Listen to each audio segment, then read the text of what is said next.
大家好，欢迎收看今天的节目。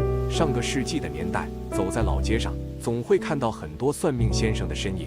他们可以通过看一个人的手相和面相来预测他的命运。小时候，我总觉得这是一件很神秘的事情，能做这项工作的人也是很厉害的。在看手相这件事上，老祖宗留下了很多经典名言，比如这句话：“三角纹在手，富到99。”说的什么意思？什么是三角纹呢？那么手里有三角纹，真的会富到99吗？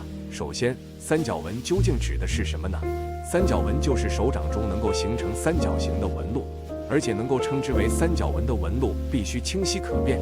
如果只是一些小的枝节纹路，模模糊糊，感觉像是三角纹，这种并不属于真正的三角纹。第二，三角纹并不固定在某一个地方，只要是手掌纹路中存在三角形状，就属于三角纹的一种。三角纹属于自带3分运气的手相，在手相学中也被称为福禄寿手相。因此，拥有三角纹的人大都事业有成，家庭和睦，身体健康，一生财富运势表现不俗，有着超出常人的运气和好的命格表现。第三，三角纹出现在不同的位置，代表着本主的性格特点和幸运程度有所差异。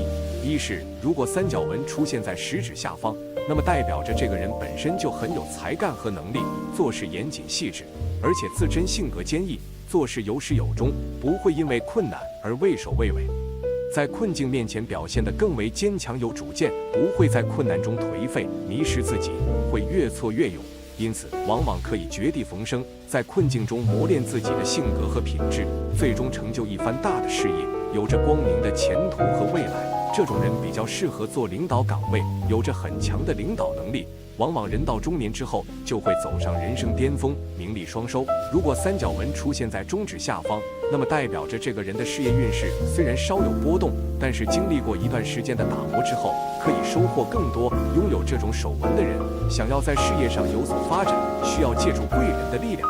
他们人生中虽然贵人缘比较广，但是贵人出现的时间却比较晚，在这些人的壮年时期，也是他们最有理想有活力的时期，贵人缘并不好，需要这部分在生活中注重磨砺自己的品性，注意收敛脾性，谦虚谨慎，低姿态，厚积薄发，才能在中年时期达到前所未有的事业高度。如果三角纹出现在小指下方，也就是智慧线上方，那么这种人一般而言天资聪慧，不管他们的家境如何，仅仅凭借独特的天分，也可以拥有数不清的财富。这类人更适合经商，一方面是他们的经商头脑聪慧，能够发现别人难以发现的商机，在商场有着非同寻常的表现和手腕能力；另一方面，这类人天生有偏财运，对于一些项目开发、市场开拓有着自己独到的见解和眼光，能力超出常人，有些甚至可以成为某个领域经商的天才。但是这部分人往往太过于聪明，在个人感情上并不顺利，也是非常令人惋惜的。经过祖先的不懈努力，中国传统相术被扩展，几乎涵盖了所有的人，从发梢到脚掌都有专门的讨论。除此之外，还有哪些俗语预示着越老越有钱呢？一，手掌心有2条玉柱纹。如果手掌心有2条玉柱纹，一条从手掌出发延伸到食指下方，而另一条从手掌出发延伸到中指下方，代表着命运很好，到了晚年有更好的运气，越老越富贵。这种手相的人，年轻时候并不懂得珍惜，做事喜欢得过且过，毫无目的的生活着，不知道想要的是什么，导致事业发展不好，生活难以幸福。随着年龄增长，经历的事情越来越多，这些人也懂得给自己制定目标，为了实现目标而努力奋斗。到了中年，能够遇见好机会，加上自身的努力，赚取不少钱财，成为有钱人。到了晚年，生活更加富裕，得到子孙孝顺。二，事业线由浅变深，手中的事业线相当重要，能反映出工作能力，更能看出事业走向。如果一个人手中的事业线由浅变深，说明这个人的事业运越来越好，在工作中积累不少经验，努力进取，从而获得更多财富。这种手相的人越老越有钱，认为赚钱是相当轻松的，在行业中也有很高地位，不会被他人瞧不起。其实就是靠着慢慢积累，吸取经验教训，让自己在事业中变得更强，有能力战胜各种困难，超越身边的竞争者。三，掌心处有明显凹陷。生活中会发现有些人手掌心处能看到明显凹陷的情况，其实这样的人命运相当好，代表着生活大富大贵，家庭和睦。这种手相的人在工作中相当成功，做任何投资都能赚大钱，求财方面特别轻松，所以生活中无需为了钱的事而烦恼。与家人间的相处也很好，平时很少闹矛盾，夫妻关系越来越稳定。虽然拥有不少钱财，但在花钱的过程中很谨慎，不喜欢铺张浪费，更不会为了面子而打肿脸充胖子，所以财富越来越多，成为他人眼中的有钱人。4. 事业线和感情线相连，且朝着中指延伸。根据手相学的观点，当事业线和感情线相连且朝着中指延伸时，这种手相预示着持有者命运的美好和成功。这样的人往往会先建立稳固的家庭关系，然后才全力投入事业，因为在他们看来，家庭的稳定和幸福是事业成功的基石，因此他们会努力维护自己的感情关系，确保他们长久而健康。随着感情的稳定和成熟，他们会感到更有安全感和信心，这会激发他们更大的工作动力。他们会逐渐将更多的心思和精力投入到事业中，逐步实现自己的职业目标。由于他们拥有稳固的家庭支持，他们更有可能克服各种困难和挑战，顺利实现事业的成功。这样的人不仅自身拥有好运势，而且对伴侣也是一种巨大的帮助和支持。他们愿意为另一半创造更多的机会和条件，共同打造幸福的未来。随着时间的推移，两人之间的沟通和理解会不断增加，使他们的感情更加深厚和牢固。生命线有分支向手腕延伸，有些人手中的生命线有分叉，而且向手腕延伸，说明这样的人很富裕，越老越有钱，无需为了钱的事而跟家人闹矛盾，可能在年轻的时候吃不少苦，为了各种事而担忧，但到了中年能遇见好机会，财运也能得到提升，生活越来越富贵。到了晚年，生活会更好，财运大暴涨，生活更加富裕，但也懂得合理的分配钱财，并不会出现偏心的情况，所以家庭关系很好。三角纹在手，富到99这句话不仅预示着命运大富大贵，同时也预示着人可以长寿。现在可以活到99岁的人还是挺少的，而想要长寿健康就很重要了。我们如何从掌纹的颜色判断健康呢？正常的手纹颜色因为红润，一旦出现暗而无光的情况，可能是身体虚弱、免疫力差等因素所致；而手纹出现惨白没有血色，则有可能是气血不足或贫血所致。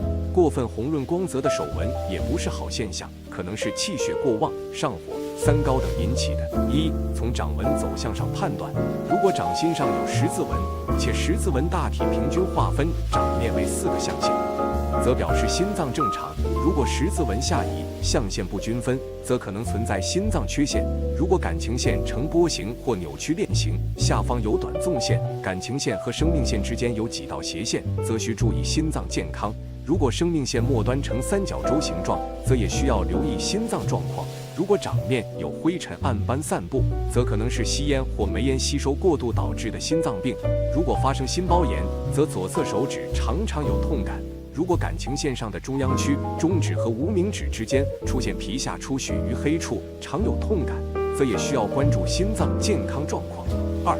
通过手纹看肺活量的大小，通常情况下，感情线和头脑线之间的距离如果超过1厘米或等于1厘米，意味着一个人的肺活量很大。相反，如果两条线之间的距离明显小于1厘米，那么这个人的肺活量较小，身体素质和体能都较差，容易受感冒、咳嗽、哮喘等疾病的困扰。3. 生命线手纹看健康，生命线也称肾线，是手掌上一条重要的纹线，直接关系到人体健康的状态和走向。其起源于食指和拇指之间，呈抛物线形状，一直延伸至手腕线。生命线主要反映人的精力、体质、能力、健康和疾病状况。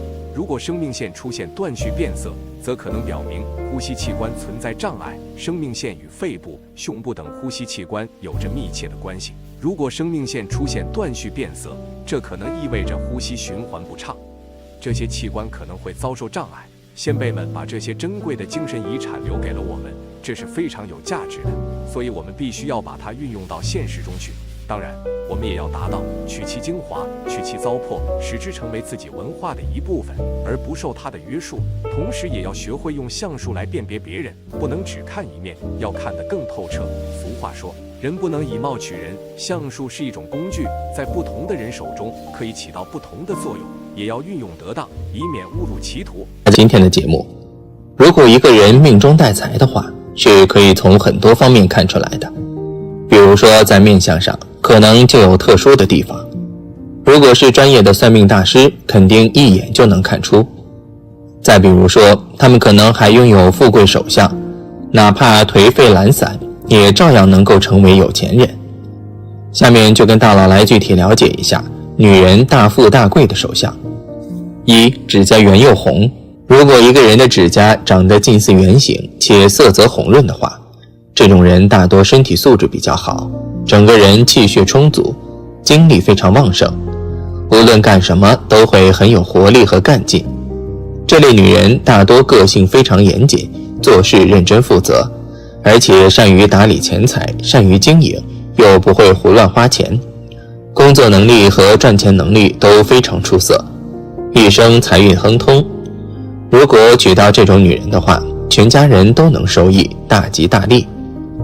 二、手掌厚实，有肉且柔软。手掌很薄或是手掌无肉都是骨头，这样的手相一般是没钱、无福、无财的手相。这样手相特征的女人只怕是个劳碌命之人。但如果一个女人的手相厚实有肉，十分柔软，这样手相特征的人便是一个十分富贵、有钱、命运很好的女人。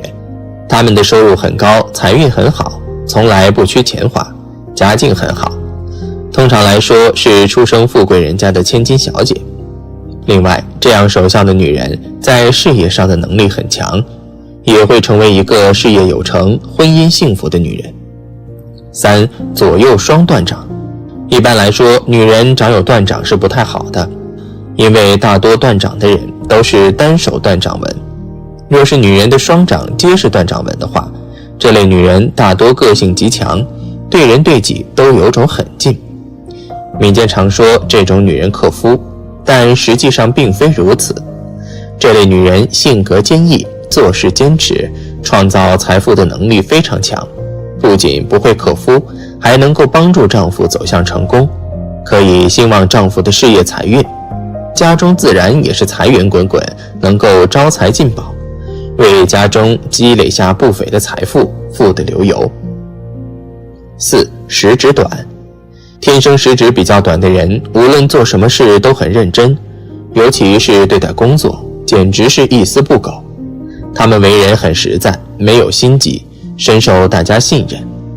如果手指的关节是凸出来的，那么则意味着他们的思想很独特，总有一些出人意料的想法，让人感到很新奇，而且能够把它变成现实。手上有这些特征的人，在事业上会有很大的成就，能富贵一生。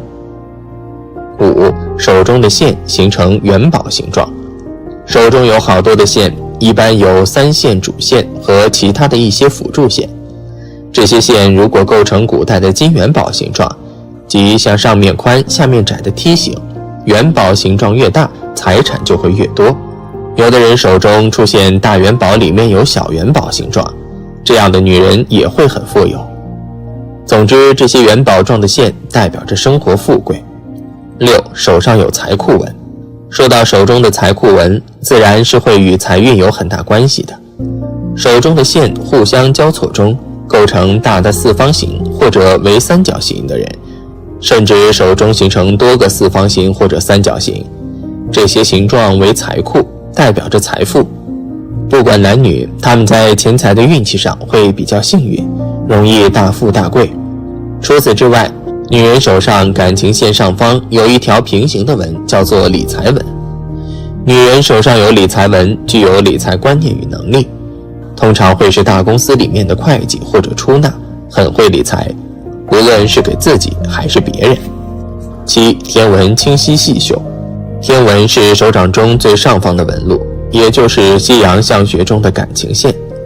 如果一个女人手相中的天纹到达食指下方，且纹路清晰细绣，说明命主面对感情十分真挚，个人的修养以及情操都很高尚。倘若能与门当户对的人结为夫妻，在今后的日子中相互扶持，能把家庭与事业打理得很好。8. 掌心凹陷。我们的手掌心是手相中比较重要的，因为上面有很多的纹路。想要知道自己的手相有没有富贵的信息，可以将自己的手掌伸直，如果手掌的掌心部位出现了一个凹陷的坑，有比较明显的凹槽，这样的手相特征是典型的富贵手相，在生活中也十分罕见。根据相术学的说法，手掌心有凹槽的手相称为聚宝盆。一般来说，这样手相的女人可以累积很多的财富，在生活中的财富会有很多，似乎所有的钱财、金钱、财富都会自动地往他们身上靠拢，他们可以轻而易举地得到金钱与回报，所以这样手相的女人非富即贵。9. 手指比较细长。手指的长短也有说法，短有短的说法，长有长的说法，而细长的手指在相学中是好的。手指细长的好富贵女人手相中分为2种，反正就是看起来协调一些就对了，哪怕是手指粗一些，但是自己整体看起来是和谐的，也是显得细长的，也是作数的。其实每个人都和自己相处久了，自己最了解自己，因此自己看也会更准确。10. 食指和中指之间有缝隙。我们的手指是手相算命中的一部分，是能看出运势的。如果一个女人的手相中食指与中指之间存在着一些细微的缝隙，这样手相特征的女人也是一个富贵命的女人。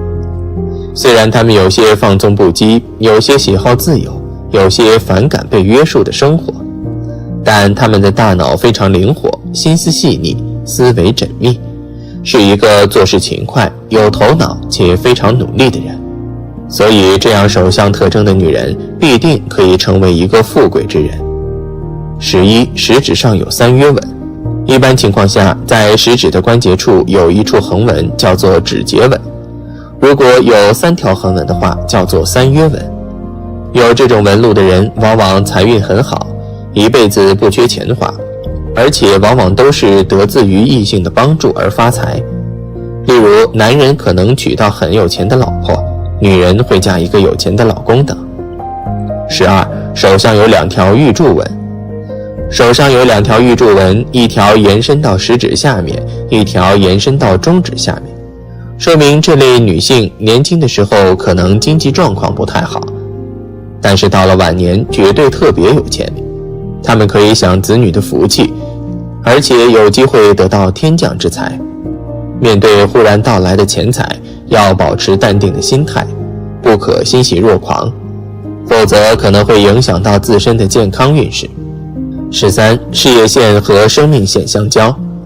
事业线和生命线相交的手相，人们碰到的并不会很多，而我们从掌纹上来看，事业线和生命线应该是比较重要的2条大线。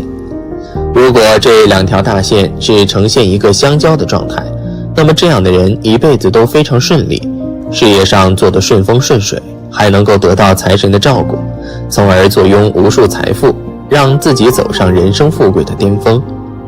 14. 无名指根部丰满。无名指根部丰满的人是那种头脑非常灵活的人，而且也是比较敢打敢拼的。他们这种人非常适合去做生意，他们的生意头脑是非常灵活的，所以说也能够赚一大笔财富，再加上接受新事物的能力也比较强，所以说能够达到第一个去赚钱的人能够大赚一笔。15. 水星丘饱满命富贵。水星丘的位置处于小拇指的下方，手掌伸直之后有略微的隆起，此处便是水星丘。一般水星丘比较饱满的女人有财气有福气，且从性格角度来说，她们不但很精明，而且能说会道，一看就是那种很精明能干的女人。所以这样的女人做事情往往更容易取得成功，不是能嫁入豪门，就是自己赚大钱做老板，成为女强人。这些首相的女人都是属于有着非常好运气的人，她们都是属于那种有着亿万富翁的首相，通常都是能够赚到非常多的钱财。这种人财运都非常不错，而且整个人的眼光也……榜上人，这是什么意思？古代相术可信吗？相术又称相人术，是以人的面貌、五官、骨骼、气色、手纹等推测吉凶祸福、贵贱妖寿的相面之术。远在三皇五帝之时，便出现了相术。大代礼记记载：西尧取人以状，舜取人以色，禹取人以言。这就是最早关于相术的记载。相术至今已经有几千年的历史了，在漫长的历史长河中，流传下来了很多和相术有关的俗语。今天老李就和大家聊这么一句俗语，叫做手握悬鱼纹，龙虎榜上人。悬鱼纹是指什么手纹呢？龙虎榜又是指什么呢？这句俗语有道理吗？一、悬鱼纹。悬鱼纹指的是手掌上的一种纹路，悬鱼纹在手心部位，纹路如同一条倒挂的鱼，所以叫做悬鱼纹。二、龙虎榜。榜，古人揭示事情的名单，龙虎榜则是指一个时期内的知名人士，后指出类拔萃的人才。唐朝欧阳詹有诗云：文笔破天荒，名震真元龙虎榜。这里的龙虎榜便是指有才能的人的名单。手握悬鱼纹，龙虎榜上人，就是说古人认为拥有悬鱼纹的人在年少之时便能得到富贵，成年后能学有所成，出类拔萃，名字能登上人才榜文。麻衣神相中记载，悬鱼纹亲学唐权，富贵当时正少年，一举首登龙虎榜，踏龙坐马玉为鞭，说的就是拥有悬鱼纹的人会享受荣华富贵。老祖宗为什么这么说呢？在古代，等级制度森严，人与人尊卑有别，贵贱有序，统治阶层为了巩固自己的统治，用迷信思想来安抚被压迫阶层，让他们安于现状，听天由命。掌上悬鱼纹，龙虎榜上人的俗语，便是统治阶层宣传的一种迷信说法。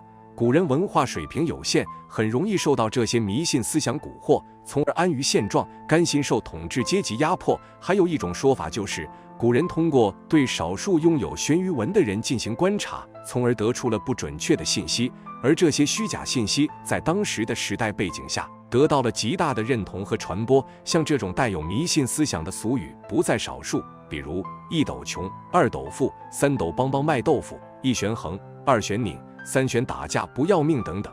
这些俗语都是依据人与人之间的某一特征不同而总结出来，并没有实际的意义。老祖宗对一些片面的信息进行总结，总结出来的经验并不真实可靠，只不过古人文化水平有限，很容易受这些迷信思想所蛊惑，从而助长了这些迷信思想的传播。作为现代人，当然不会再相信这些无稽之谈，命运是靠自己努力来改变的，而不是去相信一些迷信的说法。第二，如果你身边有这4种人，赶紧断交，小心被祸害了。人际关系是我们生活中不可或缺的一部分，但有时候我们身边的人可能对我们的生活产生负面影响。在建立和维护人际关系时，警惕一些不良的朋友或同事是非常重要的。以下是4种你应该尽早断交的人，以免被祸害。一、消极抱怨者。消极抱怨者是那些总是看到问题而不是解决问题的人，他们抱怨生活的不公平，埋怨工作的压力，而不是积极寻找解决方案。和他们在一起会让你感到沮丧和无助，因为他们的消极情绪会传染给你。如果你身边有这样的人，赶紧断交吧。与其被拖入他们的负能量漩涡，不如寻找那些积极乐观的朋友，他们会给你更多正能量和支持。二、自私自利者。自私自利者总是以自己的利益为重，不顾及他人的感受或需要。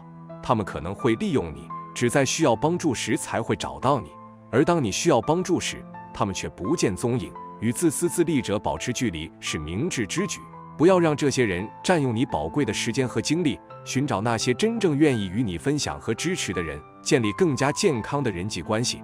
三、爱制造戏剧的人。有些人似乎总是陷入戏剧之中，制造无谓的争吵和纷争，他们喜欢制造紧张氛围，让人感到不安和不舒服。如果你发现有人总是将戏剧带入你的生活，最好与他们保持距离。和平与平静的生活远比被卷入无谓的纷争更有价值。四、懒惰的人。懒惰的人总是拖延，不愿付出努力去实现自己的目标，他们可能会影响你的积极性和动力，让你变得懒惰和不进取。与懒惰的人交往可能会让你失去前进的动力。寻找那些有追求和目标的朋友，他们会激励你变得更好。在生活中，选择与谁建立关系是非常重要的。与不良的朋友或同事保持距离，有助于保护你的精神健康和幸福感。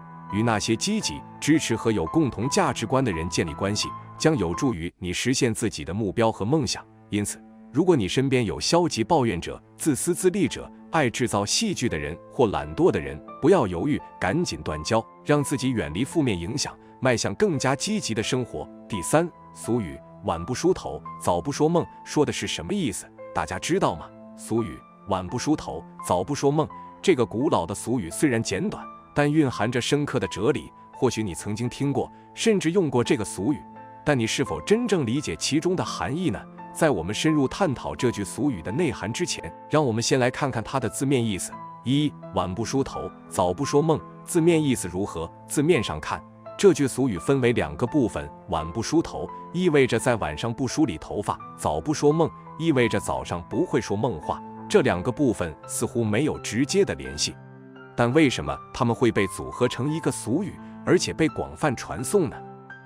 二、俗语的背后，生活的智慧。这句俗语的真正含义不在于字面解释，而在于其中蕴含的生活智慧。让我们来分析一下。晚不梳头，晚上不梳理头发，可能会导致头发纠结、打结，甚至有头皮屑。而且，如果你白天经历了各种压力和不愉快，不梳理头发可能会导致这些不快情绪残留。因此，这部分提醒我们在一天结束时，应该做好心理和生理的清理，准备迎接新的一天。早不说梦，早上不说梦话，是因为在睡眠中，我们的大脑会处理一天中的信息和情感。如果早上说梦话，这可能意味着我们的大脑没有充分地处理这些信息，留下了一些不完整的情感碎片。因此，这部分提醒我们在新的一天开始时，要有一个清醒的头脑，不受前一天的负面情绪困扰。三、晚不梳头，早不说梦的真正意义。现在，我们可以将这句俗语的含义总结如下：它提醒我们在一天结束时，要放下一天中的不愉快，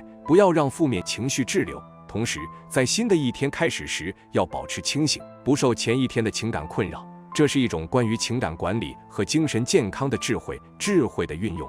这句俗语的智慧可以在我们的日常生活中得到应用。以下是一些方法：一、晚上的自我反思。在一天结束时，花一些时间自我反思，回顾一天中发生的事情，接受负面情绪，并努力释放它们，可以通过冥想、写日记或与亲友交流来实现。二、早上的新开始。在早上醒来时，尽量保持一颗平静的心，不要让前一天的不快情绪干扰新的一天。可以通过早起锻炼、听音乐或静心冥想来帮助清醒头脑。三、头发的护理。虽然字面上的晚不梳头可能不是重点，但照顾头发也是照顾自己的一部分。一个健康的外表有助于增强内在的自信和幸福感。